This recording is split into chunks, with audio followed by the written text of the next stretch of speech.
Et bienvenue à vous dans cette vidéo. J'espère que tout le monde va bien. Alors je voulais partager avec vous deux trois astuces pour rendre nos objets KPI beaucoup plus visuels, beaucoup plus stylés entre guillemets. Donc c'est ce qu'on va voir aujourd'hui dans cette vidéo.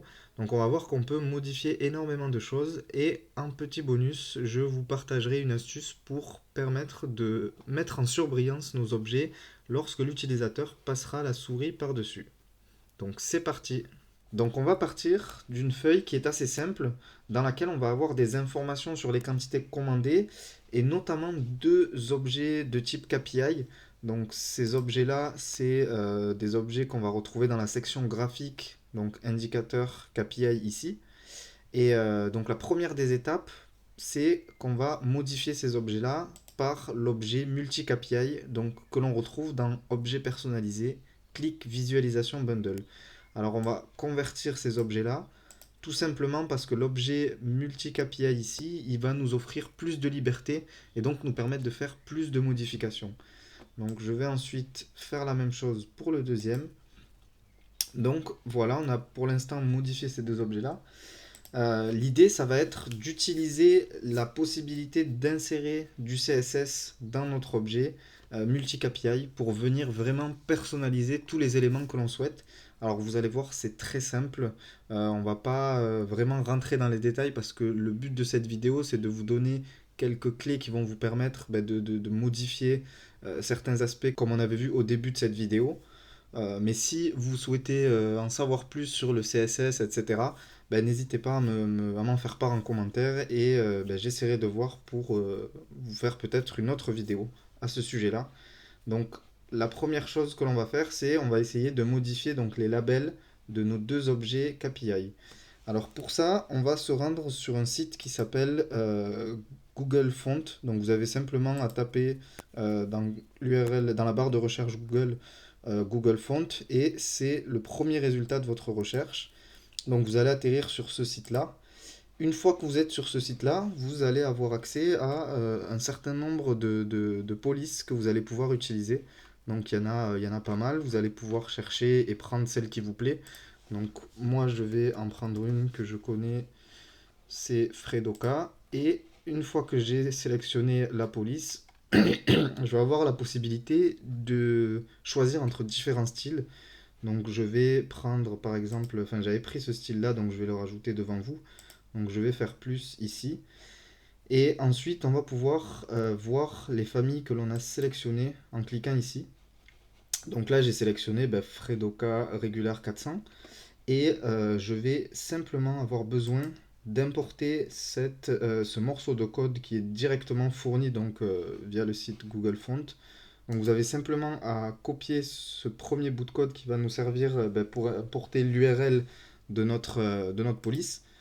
Et donc je vais coller cette URL directement ici, donc dans la partie CSS. Donc vous la retrouvez dans Style et vous allez pouvoir l'agrandir ici. Donc ça c'est la première étape à faire. Donc ensuite, pour impacter le label, vous allez avoir besoin d'un petit bout de code CSS. Donc c'est très simple là encore. Vous allez simplement ajouter ce code-là, donc end.label étoile. Donc ça va indiquer qu'on veut attaquer entre guillemets la partie label, qu'on veut impacter la partie label de notre objet. Et derrière, on va l'impacter comment? On a simplement à retourner sur notre site Google Font et on va sélectionner dans la case CSS ici la font family, donc Fredoka. Je vais faire simplement copier, puis je vais le coller entre mes deux accolades ici. Donc si je clique hors du cube Styles CSS, vous allez voir que directement mon label a désormais pris la police que je viens de lui indiquer. On va pouvoir ajouter également une autre ligne de code de manière très facile, donc pour impacter cette fois-ci la taille. Donc là, vous allez ajouter simplement font-size, deux points, et vous allez venir mettre par exemple 100% suivi d'un point virgule. Donc là, ça va rien changer, mais si je mettais 200%, vous voyez que ça va grossir la taille de ma police. Donc ça, c'est vraiment pour impacter la taille de la police du label. et vous allez pouvoir mettre ce qui correspond en fait à ce que vous souhaitez afficher. Donc nous, on va laisser 100% dans un premier temps. Donc cette instruction, rappelez-vous, end.label, c'est pour impacter le label qu'il y a ici. Donc une autre instruction va nous permettre d'impacter cette fois-ci non plus le label, mais le fond de notre objet entier. Donc cette instruction-là, c'est l'instruction suivante. Donc vous allez toujours utiliser le signe end, et cette fois-ci, .qv-object-qs statistique. Donc là, ça va impacter le fond de notre objet. Donc je vais lui indiquer simplement que je souhaite impacter le background de mon objet. Et du coup, ce background là, je vais soit pouvoir utiliser une couleur, donc par exemple je vais lui dire black. Dans ce cas là, il va colorer mon... Il va rien colorer du tout, parce que j'ai oublié de lui dire que c'était important. Donc voilà, vous n'oubliez pas l'instruction important. Et donc là, c'est de manière très simple, il a coloré en black. Donc ensuite, vous allez pouvoir, par exemple, directement changer la couleur de la valeur.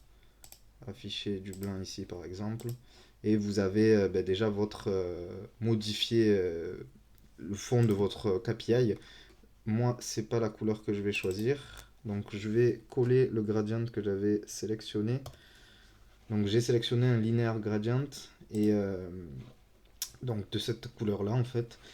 Donc ces informations là, vous pouvez les retrouver assez facilement. J'essaierai de vous mettre des liens dans la description de la vidéo pour vous aider un petit peu si vous souhaitez aller plus loin. Et n'hésitez pas également à me dire en commentaire si vous souhaitez que j'explique un peu plus ces parties là. Mais voilà, vous pouvez simplement soit mettre une couleur directement, ou soit utiliser des instructions de type linear gradient par exemple, pour venir indiquer un gradient de couleur. Donc tout à l'heure, j'avais modifié simplement la police de mon label, mais là, je veux également modifier la police de ma valeur. Donc pour ça, c'est très simple, je vais réutiliser la même police que j'avais utilisée pour mon label au niveau de ma valeur. Donc pour ça, je vais copier cette instruction-là. Je vais faire un coller ici, enfin vous pouvez le mettre au-dessus, peu importe l'endroit, ça fonctionnera. Et à la place de label, je vais indiquer value, tout simplement. Et donc là, vous voyez que mon chiffre a changé de police. Et pareil, vous pouvez modifier la taille et mettre 200%, 300%, etc. Donc vous voyez, clic s'adaptera à ce que vous avez choisi. Donc si on met 150 par exemple, voilà. Je peux mettre 120 peut-être. Donc voilà comment on peut rendre déjà notre premier objet KPI beaucoup plus stylé je trouve et beaucoup plus joli visuellement. Donc ce qu'on va faire maintenant, si on veut aller un peu plus loin, je vais recopier ces instructions là, donc CTRL A, CTRL C, et je vais les appliquer sur ce deuxième objet pour vous montrer d'autres possibilités. Donc je vais laisser en blanc la couleur du label ici et en jaune pour l'instant. Donc ce qu'on va pouvoir faire, c'est également ajouter un fond simplement à notre valeur qui est ici. Donc imaginons qu'on souhaite mettre l'accent sur une alerte ou quelque chose comme ça. Ça va être possible de manière très simple.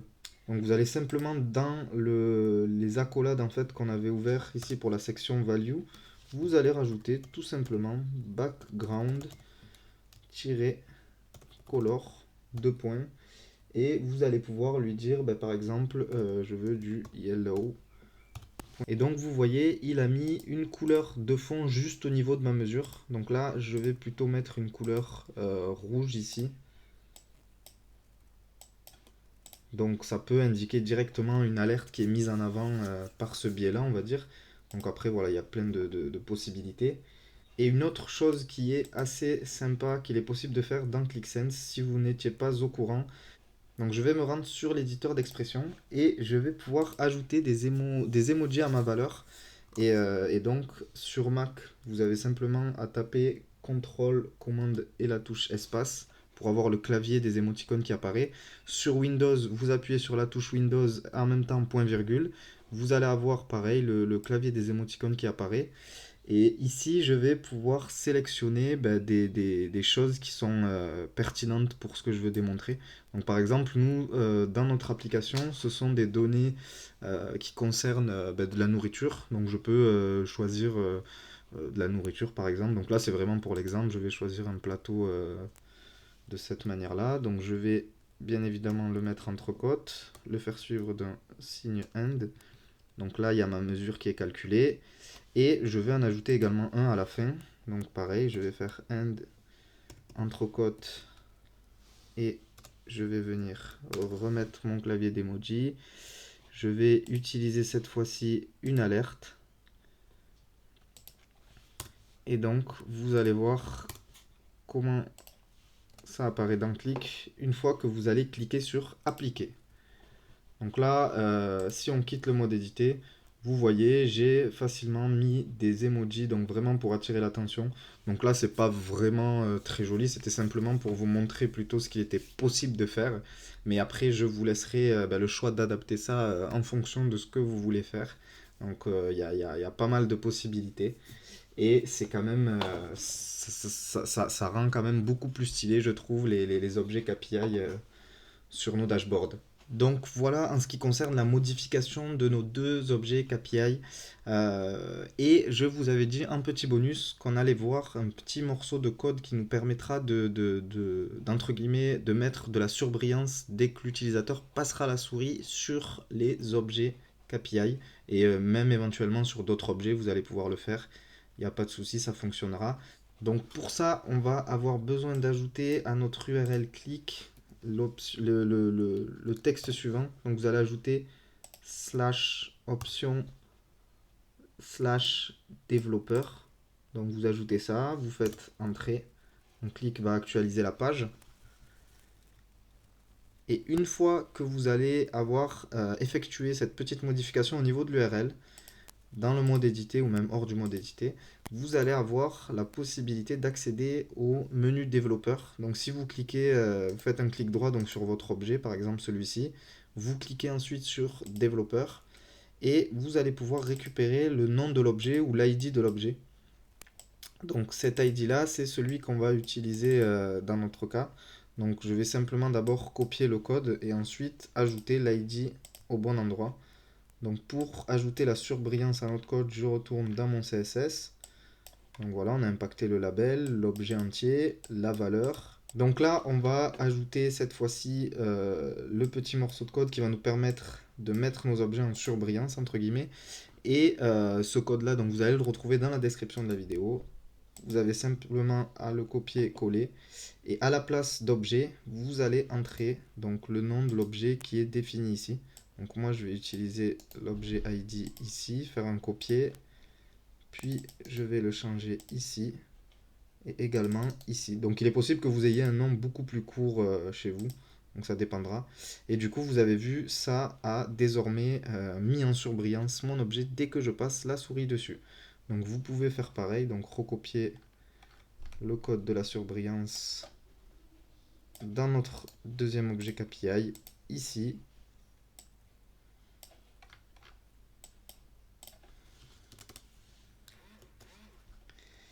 Et venir mettre le bon nom à la place de l'objet. Donc vous refaites votre copier-coller ici au niveau de objet ID et vous allez le modifier donc ici. Puis ici. Donc voilà, maintenant dès que l'utilisateur passera la souris, ben, vous voyez il y a ce petit effet là qui indique un petit peu l'objet sur lequel on est en surbrillance. Voilà, on va s'arrêter là pour cette vidéo. J'espère qu'elle vous a plu et que vous allez pouvoir profiter de ces petites astuces-là. Donc si vous aussi vous avez d'autres astuces de ce style, n'hésitez pas à me les partager en commentaire. Et également si vous avez des remarques, des questions ou bien des sujets que vous souhaitez que l'on détaille un peu plus. Donc n'hésitez pas. Enfin, si vous souhaitez être formé sur l'outil ClickSense, donc je suis consultant et formateur et je serai ravi de vous accompagner, de former vos collaborateurs ou vous-même et de discuter avec vous de vos différents projets. Donc n'hésitez pas à me contacter via le mail qui est disponible soit sur ma chaîne ou soit dans la description de cette vidéo et également à aller jeter un coup d'œil sur les formations que je propose sur certaines plateformes. Donc je vous laisse sur ça et je vous dis à très bientôt.